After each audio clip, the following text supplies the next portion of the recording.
Hello everyone and happy 4th of July.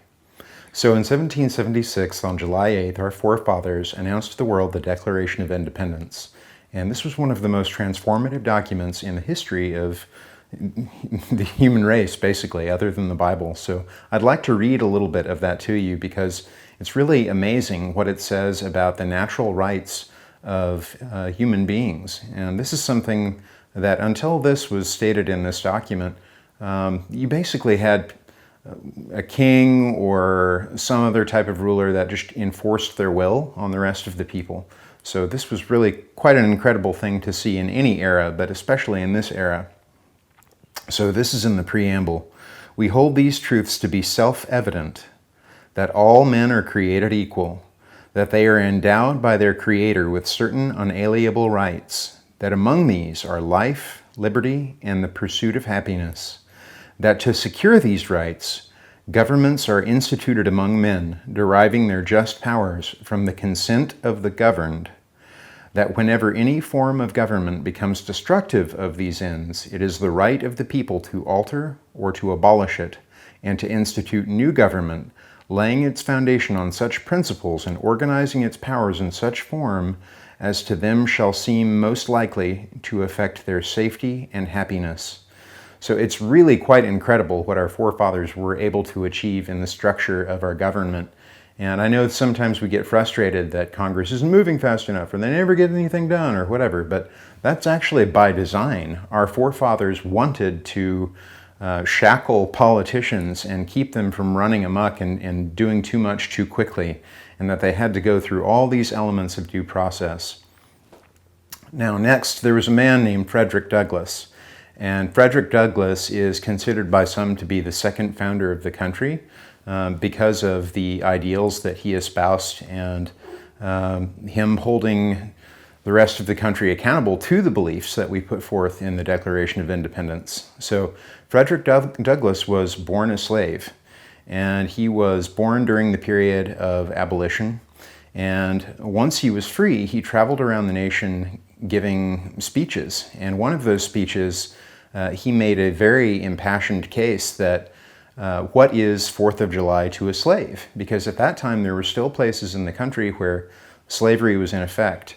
And so he made this very powerful case that until all the slaves were freed, and until we were really living up to the ideals that were espoused in the Declaration of Independence and then enshrined in the Constitution, we weren't fully living up to what we had stated that we believed in as a country.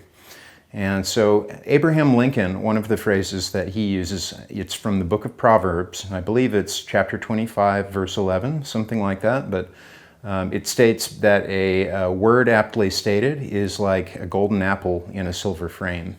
And he referred to the Declaration of Independence as the golden apple and the Constitution as a silver frame to enshrine and protect it.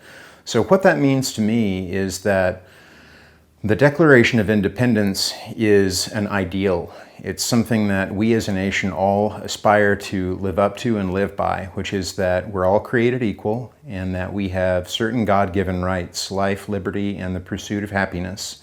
We have the right to defend ourselves, and if there's a government or a power that infringes upon those rights, it's the duty of the people to stand up and to do something about it.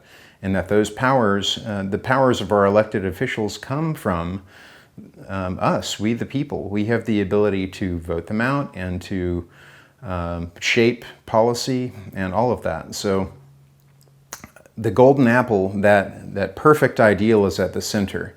The Constitution provides a protective framework around that. So even in times when we have not lived perfectly up to that ideal, one of the things that I love about our country is that we have the freedom to debate and discuss all of these things. We have the freedom to defend our rights.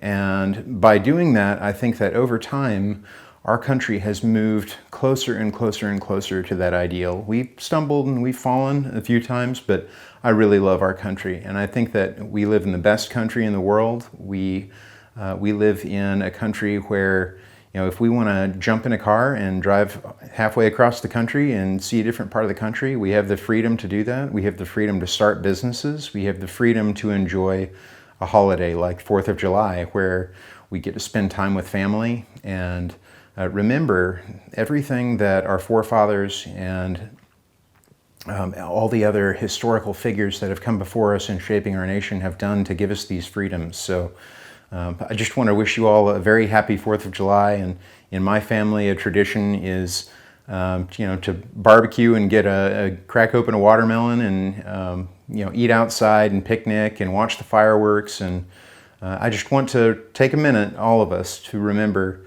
what those fireworks mean. It means that we embarked on a grand adventure in this country, and that grand adventure means freedom, and it means more personal agency, but that also means we have more responsibility. So I, for my part, am going to do everything that I can to make our country a better place than when I entered into this world. So I hope you'll all join me in that endeavor, and that you enjoy your 4th of July.